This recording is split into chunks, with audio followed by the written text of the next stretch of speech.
أعوذ بالله من الشيطان الرجيم.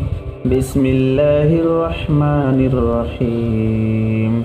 والشمس وضحاها والقمر إذا تلاها والنهار إذا جلاها والليل إذا يغشاها والسماء وما بناها والأرض وما طحاها ونفس وما سواها فألهمها فجورها وتقواها قد أفلح من زكاها وقد خاب من دساها كذبت ثمود بطغواها إذ انبعث أشقاها فقال لهم رسول الله ناقة الله وسقياها فكذبوه فعقروها فدمدم عليهم ربهم بذنبهم فسواها ولا يخاف عقباها.